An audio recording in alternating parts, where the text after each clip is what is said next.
महाराष्ट्रात नवा संघर्ष उभा राहण्याची चिन्ह तयार झाली आहेत। मराठा आंदोलनामधून सरसकट कुणबी दाखले मागण्याची समोर आलेली मागणी आणि यामधून ओबीसी आरक्षणावर अतिक्रमण होत असल्याचं चित्र आणि त्यातूनच भुजबळांसारख्या नेत्यांनी ओबीसी आरक्षण बचावच्या माध्यमातून मराठा आंदोलनकर्त्यांविरोधात घेतलेली भूमिका, या संघर्षामुळे ग्राउंडवर मराठा विरुद्ध ओबीसी वातावरण निर्माण झालंय।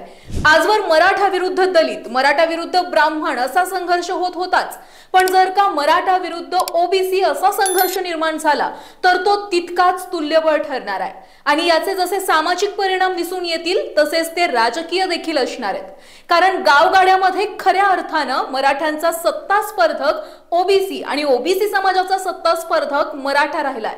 राणे समितीनुसार महाराष्ट्रामध्ये 32% मराठा आहेत, तर बांठिया समितीनुसार महाराष्ट्रात 34% ओबीसी आहेत।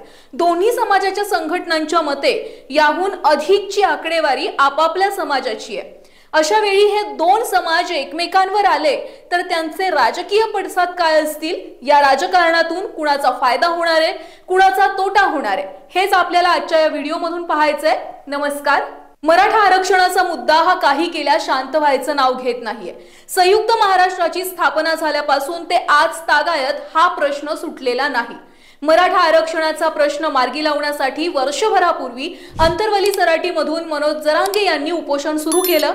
या उपोषणाला माध्यमांनी प्रकाश झोतात आणलं आणि आज जरांगे मराठा समाजासाठी देवतापेक्षा कमी नाहीत।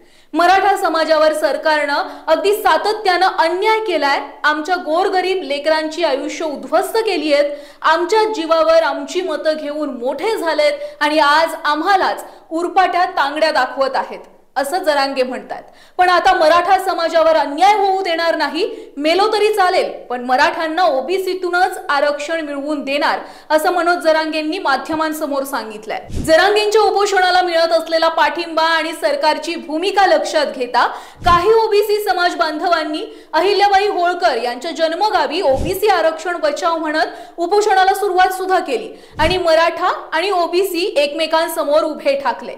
मनोज जरांगे यांनी उपोषण सुरू केलं आणि महाराष्ट्राचे ज्येष्ठ नेते शरद पवार हे त्या उपोषण स्थळी दाखल झाले। अगदी तेव्हापासून जरांगे यांच्या उपोषणामागे शरद पवार यांचा हात असल्याचं सुद्धा बोललं जात आहे। परंतु मी कोणत्याही राजकीय पक्षाचा नाही, तर मी माझ्या समाजाचा आहे, समाज माझ्यासाठी सर्वस्व आहे अशी भावनिक प्रतिक्रिया मनोज जरांगेंनी माध्यमांना दिली आहे। तर ओबीसी आंदोलक हे राज्याचे उपमुख्यमंत्री देवेंद्र फडणवीस यांचे जवळचे असल्याचं सुद्धा बोललं जात होतं।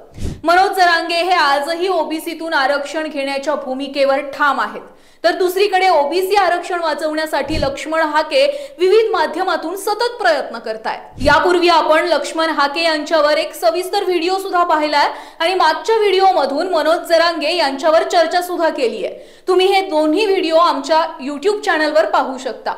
कालच्या लोकसभा निवडणुकीमध्ये मराठा आणि ओबीसी वादाचा फायदा हा राज्यात महाविकास आघाडीला झालेला पाहायला मिळाला। महाविकास आघाडीने 30 आणि एक अपक्ष अशा मिळून 31 जागा जिंकल्या, तर महायुतीला केवळ 17 जागा या जिंकता आल्या। मराठा आणि ओबीसी वादाचा फटका महायुतीला बसल्याचं सुद्धा बोललं जात आहे। सध्या राज्यामध्ये ओबीसीला 19% आरक्षण मिळतंय, 374 जातींना हे आरक्षण मिळतंय। महाराष्ट्रात ओबीसींची लोकसंख्या 38%, तर मराठा समाज 33%।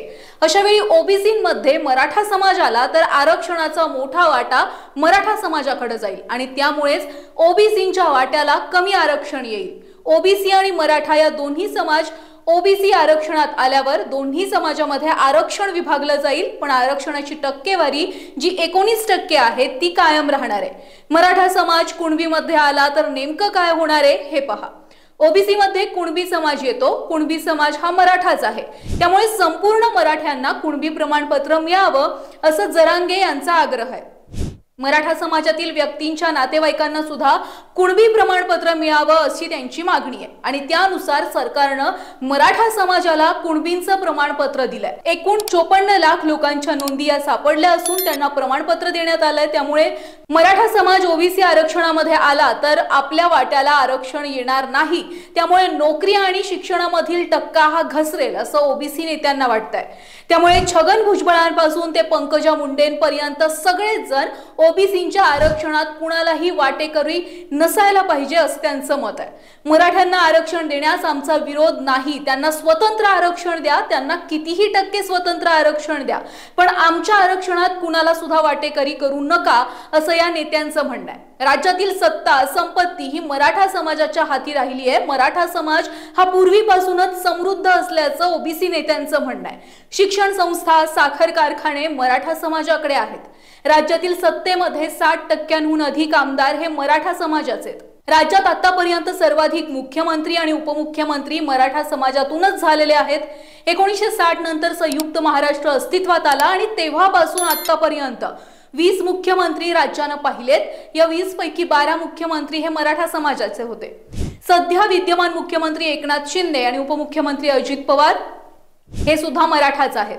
मराठ्यांच्या सगळे सोयऱ्यांना आरक्षण देण्यासाठी सरकारने काढलेल्या अध्यादेशाची अंमलबजावणी करावी, त्यासाठी विशेष अधिवेशन बोलवावं अशी मनोज जरांगेंची मागणी होती। मनोज जरांगे यांच्या मागणीनुसार सरकारने विशेष अधिवेशन सुद्धा बोलावलं। हे अधिवेशन बोलावतानाच मुख्यमंत्र्यांनी एक मध्यम मार्ग सुद्धा काढावा। आम्ही नोंदी सापडलेल्या सगळ्या मराठ्यांना कुणबीचं प्रमाणपत्र देऊन ओबीसीतून आरक्षण देऊ, पण ज्यांच्या नोंदी सापडलेल्या नाहीत त्या मराठा समाजाला स्वतंत्र आरक्षण देऊ असं मुख्यमंत्री एकनाथ शिंदेंनी म्हटलं होतं। ओबीसी नेत्यांची भूमिका आगामी विधानसभा निवडणुकीमध्ये जे ओबीसींच्या हक्कांविषयी बोलतील तेच सत्तेत असतील असा निर्धार करणार असल्याचा इशारा सुद्धा प्रकाश शेंडगे यांनी सरकारला दिलाय। ओबीसींच्या आरक्षणाला धक्का लागू देणार नाही आणि त्यासाठी अखेरपर्यंत लढा देऊ असं शेंडगे सुद्धा म्हणालेत। भाजप त्यांचा डीएनए ओबीसीचा आहे असं म्हणतं, मग हे पाहून त्यांचा डीएनए खवळत का नाही असा प्रश्न सुद्धा प्रकाश शेंडगेंनी उपस्थित केलाय। या सरकारने मराठा विरुद्ध ओबीसी असा वाद सुरू केला असून हे सरकार जातीयवादी असल्याचं वक्तव्य काँग्रेस प्रदेशाध्यक्ष नाना पटोलेंनी केलं होतं। हा महाराष्ट्र छत्रपती शिवाजी महाराजांचा, शाहू फुले आंबेडकरांचा असल्याचं पटोले म्हणाले होते। काळाराम मंदिरामध्ये दलितांच्या विरोधात पत्रकं आढळून आली आहेत आणि हे सरकार चातुर्वर्ण्य व्यवस्था आणण्याचा प्रयत्न करतंय असं सुद्धा पटोले म्हणाले। शिवाय जातीनिहाय जनगणना करायला हवी आणि त्यातून प्रश्न सुटतील। मध्यंतरी मराठा आणि ओबीसी या वादावर तोडगा काढण्यासाठी सरकारने सर्वपक्षीय बैठक सुद्धा बोलावली होती, परंतु विरोधी पक्ष या बैठकीला उपस्थित राहिला नाही। त्यामुळे या वादावर तोडगा निघाला नसल्याचं सरकारमधील काही नेत्यांनी सांगितलंय। याउलट सरकारच्या शिष्टमंडळाने दोन्ही समाजासोबत काय चर्चा केली आहे ते आम्हाला सांगा आणि राज्यातील जनतेला सांगितलेलं नाही।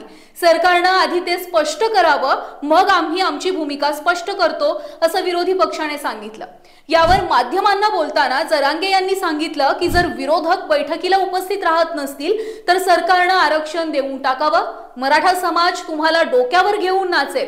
अवघ्या 2 महिन्यांवर विधानसभेच्या निवडणुका आल्यात आणि सरकार आरक्षण देत नसल्यामुळे मराठा समाज हा 288 जागांवर उमेदवार देऊन विधानसभेत जाणार असल्याची घोषणा मनोज जरांगे यांनी केली आहे आणि ही घोषणा त्यांनी काही दिवसांपूर्वीच केली होती।